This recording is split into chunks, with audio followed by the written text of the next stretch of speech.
Good night, Shabbos, everyone. Shabbos Parashas Pinchas, and we'd be remiss if we would not focus on the beginning of the parasha. So I want to ask two questions. You can ask at your Shabbos tables. Two questions. Question number one is that this is not the first time the Psukim are introducing Pinchas to us. What happened in the end of last week's parasha is, again, Bilam gave Balak the advice to get the Bnei Smoyef to come and sin with the Jewish people. That's the best way of attacking the Yidden. Hashem hates that stuff. And he was right, Bilam was right, and the Yidden were sinning. There was a big Mageva, this big pandemic ripping through the Jewish community back then. And the Nasi of Shimon, the Nasi of Shevet Shimon, the prince of Shimon, was doing something he should not have been doing. And Pinchas saw that, and he grabbed his spear, and he killed two people. One Yid and one non-Yid. He killed them, and that was Meshech the Chochma, that Hashem's anger subsided, and the Mageva for the pandemic stopped, and everything was fine. When the Psukim introduced us to Pinchas at the end of Parashas Balak, it says, Pinchas ben Elazar ben Aaron HaKohen. It tells us his yichus. He's Elazar's son, he's Aaron's grandson. Very nice. Literally, 4 psukim later, it says, at the beginning of this week's parasha, Pinchas ben Elazar ben Aaron HaKohen. Pinchas, the son of Elazar, the grandson of Aaron HaKohen. He caused me to subside my anger, my wrath. So why is there a need again to tell us who his father is and who his grandfather is? It's the same story. It's really the same story. It's a continuation. And we know who he is. Question number one. Technical question. Question number two, more of a fundamental question, and that is, Pinchas is known as the Kanoi. The Kanoi is Kinasi B'Soich. Who is the Kanoi? He was the one who acted with zeal. Zeal, a Kanoi, is not a negative term. A Kanoi is someone who feels very strongly about something.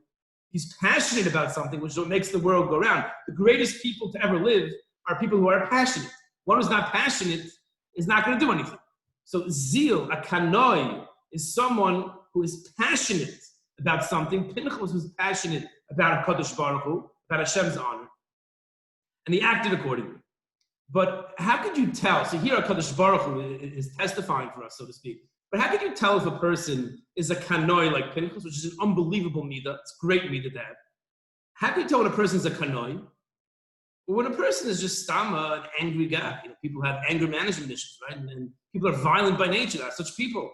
And they kill people, and l'shem shamayim, and they do horrible things, l'shem shamayim. So how could we tell that Pinchas was a Kanoi, which he was, and not just someone who was stam angry, and who had violent tendencies, and therefore he did what he did? What's the litmus test that we can know who's a real Kanoi, and who's someone who stam likes confrontation? That's question number two. Before you give the answer to the oilam, ask them what they think. How could you tell a person if he's the real deal or not? So that's the Meshech Chochma for this week. The Meshech Chochma, the first Meshech Chochma in the parasha, on this pasuk, Pinchas ben Elazar ben Aaron. He's bothered by why is the pasuk repeating who Pinchas' father was and who his grandfather was when it already said it a few psukim. The Inyan is as follows. The Pinchas also shnei dvar. Pinchas, his heroic act, he really did two things. Ha'echad shehareg Yisrael b'shil nikmas kavod Hashem shlo Yisrael. One thing he did was that he killed a Jew in order to revenge HaKadosh Baruch Hu's honor that was being desecrated. That's a Kanoi. They're jealous. They have zeal towards Hashem's honor, and to the Jewish people. They can go and they can do things other people can't do. Hasheni, the second and maybe less known heroic act of Pinchas, is Shehifkir Koil Ha'olam Haba. He was willing to give up his entire portion in the world to come, which there's nothing that can equal that sacrifice.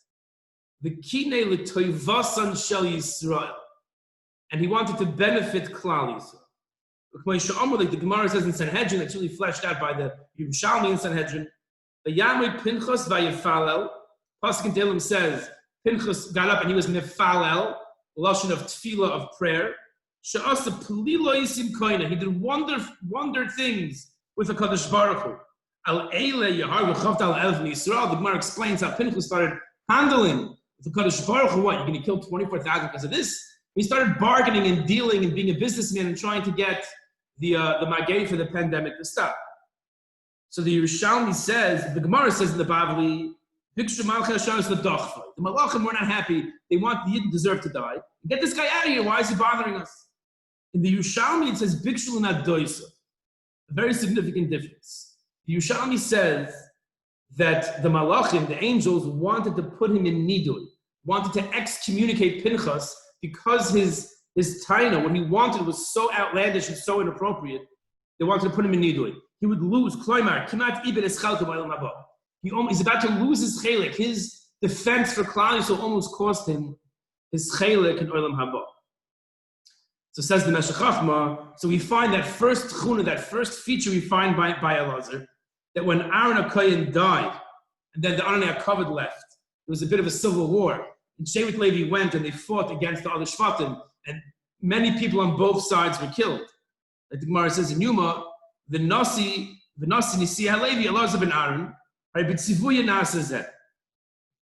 Yerushalmi, the Meshech Chochma is being medayik, that Elazar is the one who gave the command to start that civil war, and it was justified.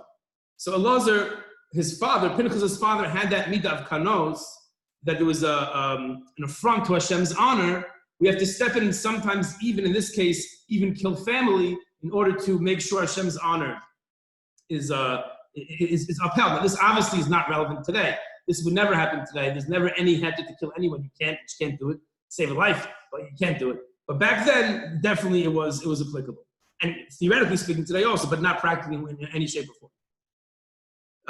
And that's by Elazar. By Aaron it says, when it came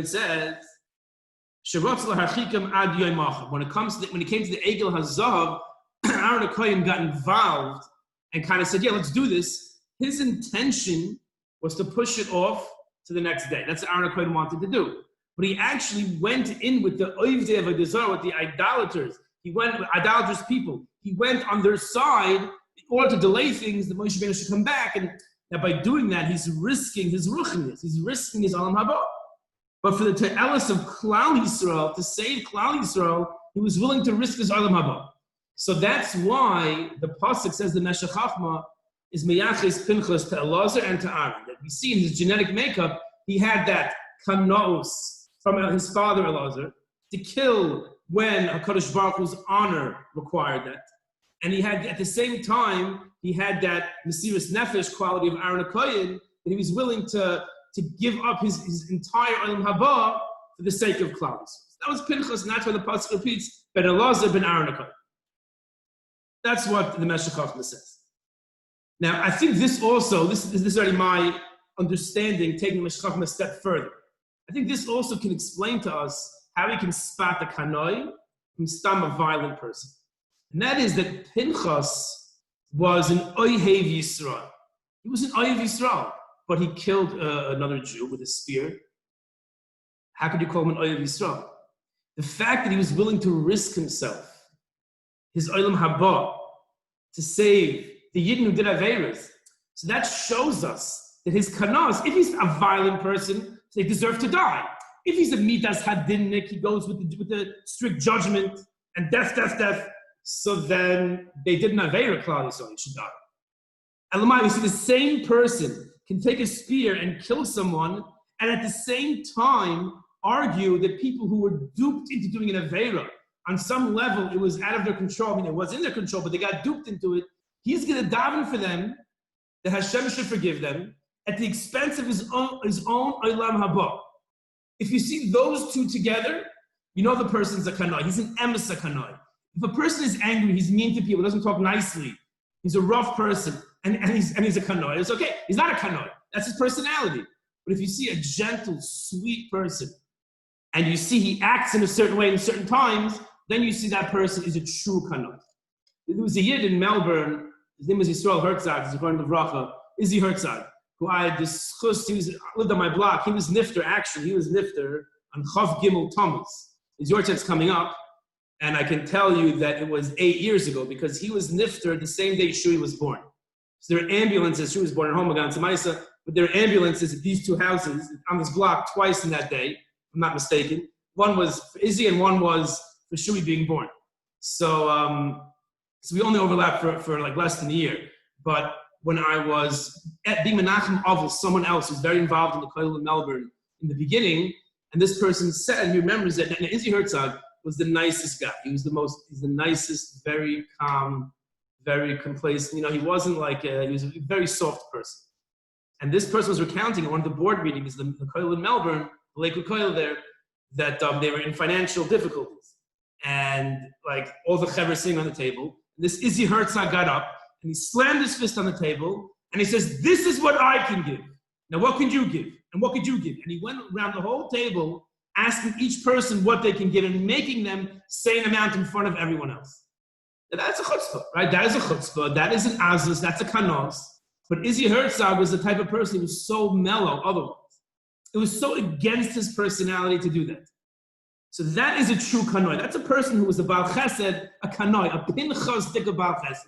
A Pinchas dik Baal Chesed. You see the person was, in B'derech Klal, the default is a very nice, mellow, calm, relaxed person. But when a time comes and a mitzvah has to happen, or in the case of Pinchas, to prevent the Chil Hashem, then all of a sudden they change colors and become animate and become the act of zeal.